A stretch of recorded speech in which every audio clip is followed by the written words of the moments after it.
Yo, what's good? It's your boy Moody here with yet another review. Today we've got the Gridiron Studio Swamp Hound. It's a 4x4 fast attack Harpoon vehicle. As a big fan of Mad Max, especially Fury Road and the Nox, I figured that this Hound would be the perfect addition to my shelves. You know, whether I have any room for it or not, that's debatable. When we had Gridiron's Mark Von Cannon on a few weeks ago, this just stole the show for me. As great as the APC is, the thing is massive. It's a HasLab, and do check out Alan the Collector's review on that APC. He crushed it, but this is more for me, and it's still pretty damn big. Beyond the swampy green colorway, which is completely eye-popping and nostalgic, this menacing dune buggy takes me back to Fury Road with the FDK fire car and Gigahorse, non-lifted of course. But above every other whip from the modern day classic Mad Max is the Plymouth Rock.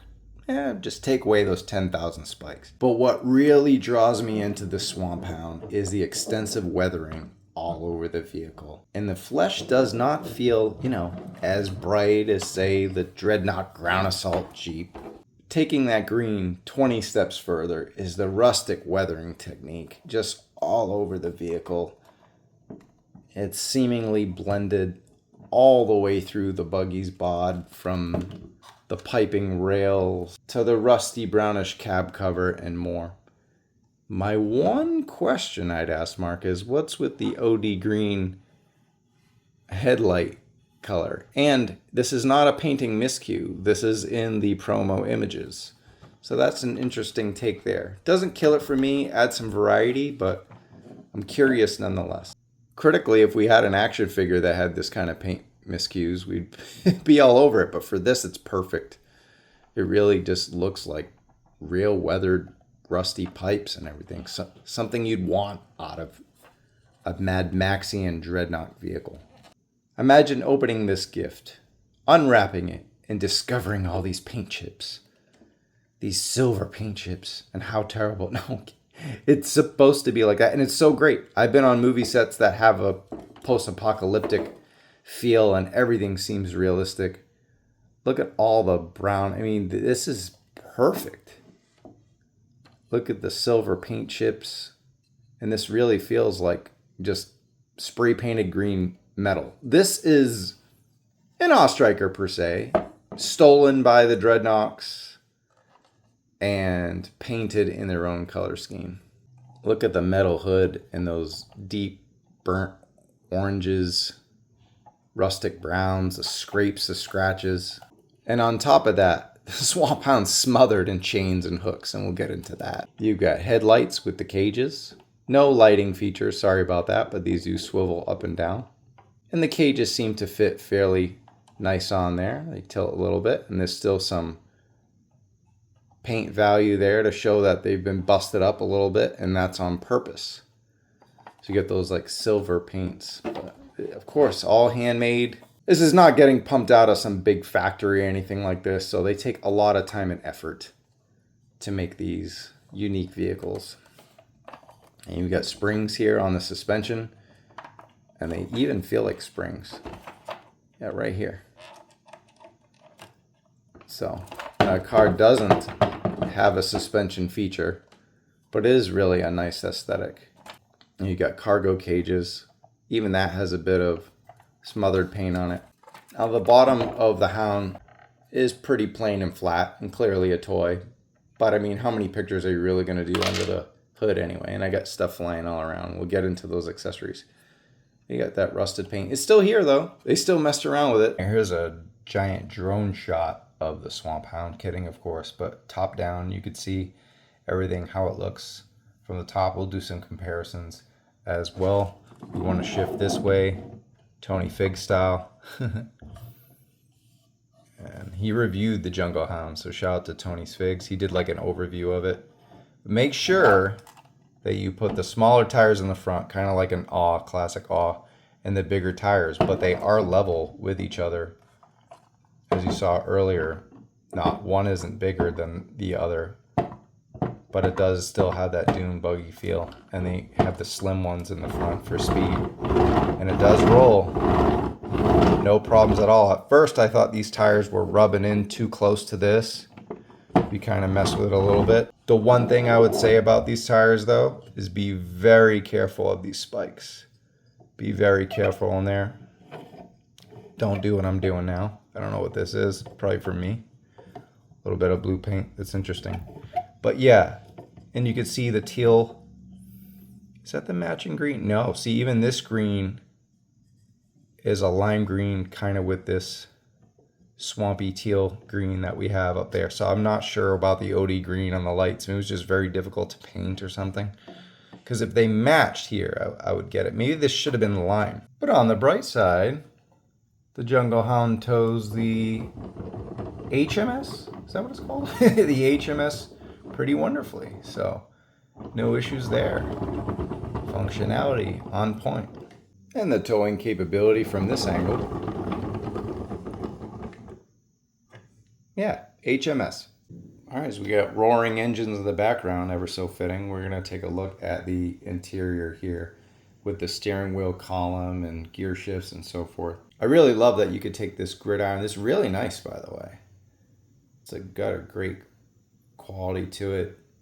And it doesn't feel like just a regular black plastic piece of crap that you see in a lot of the mainstream vehicles. So I like that. You got Gridiron Studios logo. I love that it's separate, because then you could get the figure inside, then put the steering wheel. It's so hard to get 1/12 scale figures in these vehicles, and not just Gridiron vehicles, but any 1/12 vehicle.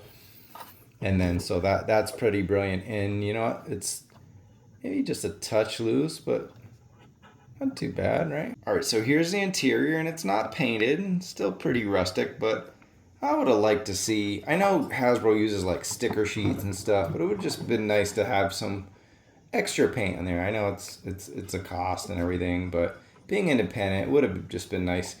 But to have to go in and precisely paint all this for so many vehicles made to order, I get it. I really get it. It's a lot of work, and a lot of customizers are buying these things anyway, right? So that makes sense. And then you got your glove box on the other side. And here's a look at the shifter, and you get the nice Gridiron logo on there. I love the red paint, so they definitely put that on there. Stopping and going, and this is cool, but it doesn't shift. So, I mean, how many of us are really going to sit there and shift the vehicle and all that? Yeah, it's fun. It's completely fine. So, I'm totally cool with it just being the way it is. And you can pop that in there. It sits in there pretty nicely, actually. It'll only pop over if you tip it upside down, see? Oh, let's check out the seats. They look good, don't they? You got the Gridiron sign. Would they have painted the seats green, too? Look at that texture. It looks like real vinyl or something. That's really nice. The real prize of the Swamp Hound, though, is the upper turret. And it has that same nice modular system, and it just slides right on. And you get the nice Harpoon there, and it's got a great quality, again, total metal, twisted metal, if you will. And speaking of twisted, the winch has a nice system here of the chains. And I'm going to give you a little recommendation, okay? Make sure when you go around in a circle and you go up and then go back down, because you're going to eventually get the chain stuck. See how it's getting big there? Now you're going to go way down. I should probably play some music while I'm doing this. But yeah, see how it's getting all jangled up? And you just keep going, and look at that. Pretty good. And then it gets to a point where it just gets kind of a little too much. But that's fine, because once you put it in, you're just going to have a little bit of give there. And taking a look at the Harpoon cannon upper here, it's got a 30 cal on top. It's a separate piece. And I actually thought it was pretty loose, and it's been pretty nifty there. So I think we've seen this before on a few vehicles, drones and stuff, and it snaps in there, but it doesn't really snap in there. Kind of just fits in there, so it's just a touch loose. As you can see, it's got a nice sight line there and the chains, and then again you can loosen it up. It's got all this piping. I absolutely adore this, all these tanks. pressurized systems. It's really sick. And again, the shielding, beautiful, beautiful scratches, dents. They did not play around with this. Super Mad Maxian. And just be careful of the chain. So far it's been real sturdy. I've been messing around with it for a little while, but everything's been pretty good. Again, here's a nice another look at the Harpoon. This Harpoon is really what separates this from the other Hounds. But overall, it's mighty impressive. The articulation, spinning around. Now you want to loosen these chains up, and then you go around, and then the chain will kind of flail. Make sure it doesn't get caught on anything. Like that. Yeah, pretty good. Goes up and down. Articulation's good. And you got these twin gas canisters, and I love that. They're still rustic. You're going to have the rusting on the outside, so you won't have it this way, because then it's just the flat black. And most of the time it's just going to stay in there, but if you put it in dioramas, this is the side. The character can hold it from that side. But yeah, they slide in really nice. So, pretty damn good. Again, looking at the back, several options. We have ourselves a Mark II Lancer Assault Rifle and bayonet. There might be another name for it, but this is pretty much the gun from Gears of War. And it's got its own self-serving unit. And you can slide that in there.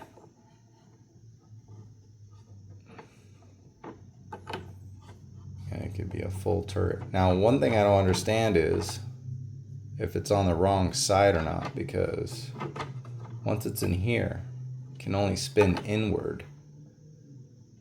And I'm wondering if it was supposed to be the other way around. But in all the promo images, the thing they show the most being in there is this other Harpoon flag that we have here. You got a Dreadnok symbol, and it's got a long chain with a hook. You put those back here, but there's no really place to like stick it in. So when you put the turret that way and you want to stick the flag back here, it hangs there. It kind of can drip over a little bit. I don't know if I'm missing anything, if there's anything back there. If they stick, oh, okay, there's vents. There's vents, but there's no like real hole to put it in or anything. I don't know if I'm missing anything here, but you could put it here as well. So it's just like options, you know, but I'm gonna have characters hold it. And then of course it would be held by a chain. And that hooks on really nicely like that. So you bring in Mark Von Cannon himself, Road Pig, and I suggest doing this just because the stick is very thin, and trying to do one of these, and then there you go. And then you can kind of mess around with the figure. I would rather have the flagpole already in there and then try to mess it with his hands, because could be fragile. If you remember these sticks from the crowdfund campaign, they're not the sturdiest, but you know, I've had no issues yet so far, and I really love the cloth on the flag. Nice logo, all the chains, everything's really good. Functionality on this is actually pretty good, but you can kind of cheat it, mess around, and do different stuff with it. And yeah, it really completes this and gives it that full Mad Maxian flair with the buggies. And I know what Mark's thinking right now is that's not where you put it. You put it here. And yeah, this is where all the pictures had it. And this is the perfect place to put the gun turret. It does feel like a little loose in there. This is supposed to be an ammo feed. And he tried to get this to me ASAP. And it was missing. So I do have one of these feeds. But see, it won't fit in there, because this is set for the drone. But you'll get something like this, except the colors will match. It'll be a rustic one. So I apologize. You can see the picture on the screen right now of it, but yeah, you'll just simply connect that and But once you have a character in there in hand, and we'll show pictures, it'll look cool, but just by itself, it's gonna hang low. All right, comparison time, and I've gotta go handheld because things are just too big. Here's a look at the MPAC 46 V2 Equalizer Alley Viper drone. Now we're getting down and dirty on the carpet. I've never done this in this office, but yeah, you have to with these mammoth-sized vehicles. This Swamp Hound, I can't believe it's the same size. It's actually longer than the Vamp and the Stinger. It's got some meaty weight to it, and Look how fantastic. It just pops compared to the Stinger and the Vamp. I mean, the Hiss is a gorgeous thing, but just the overall quality and the weathering and the deco and it's on another level, guys. Here we got one more look at the Dreadnoks and the whip. And I don't know if this is a bonus that comes with it or Mark just threw this in, but some new silver aviators, and they're real nice. And I like them better than the glasses that he had for Buzzer before. They fit on much nicer, but I don't know if they're just for the driver of the Swamp Hound or he just threw that in. But either way, thanks, Mark. Hopefully he can leave a comment and let us know whether that was a bonus or not. And as awesome as the Nox look and the Saltine Striker, give us some Swamp Rats, damn it. Come on. All right, whiskey time. Minor functionality issues. Overall, again, once you set it all up, gorgeous. No problems. Nothing's falling off. This thing, look at that, how sturdy that is now that he's holding it. Same thing here, just super sturdy. The chains have great functionality. The wheels. I love the look at this thing. This is my favorite Gridiron vehicle they've made ever. Oh man, what am I gonna do? All right, we're gonna go 4.5 whiskeys, I think. I even want to go 4.5-4.75. It's awesome. I love it more than the Stinger. I love it more than the Vamp. I love it more than the Hiss Tank. Even for $200, it's worth every penny. And I will tell you this, the next two phases will make this Hound version unlike any other. Prepare to get your mind blown. That's all I'm saying. Stay tuned. It's going to be worth buying this just for the phases. And this was not a paid shill review. I bought this. I got skin in the game. I shelled out my 200 bros when I shouldn't be. Because look at this thing. This thing is everything. Yeah, we're going to go 4.5-4.75 whiskeys. It is awesome. And again, shout out to Mark from Gridiron for at least sending me this one first so we could get the early look at the Gridiron Studios Swamp Hound. All right, guys, you know what to do. Hit that like button. That's it. Just helps the algorithm. Put hours and hours and hours into these reviews. Hitting the like means everything, means the world. Thank you so much. Leave a comment. Are you picking this up? Do you have the Jungle Hound? Can you take a guess what the phases are? What kind of additional phases do you want to see? We typically go live every Wednesday at 7 p.m. Pacific time, 10 p.m. Eastern. This week, we are going to go Tuesday after Circle of Jerks, so probably around 8 o'clock Eastern, 5 o'clock Pacific. We'll see. But stay tuned. Till then, guys, I'm Moody. I'll catch you in a while. Peace.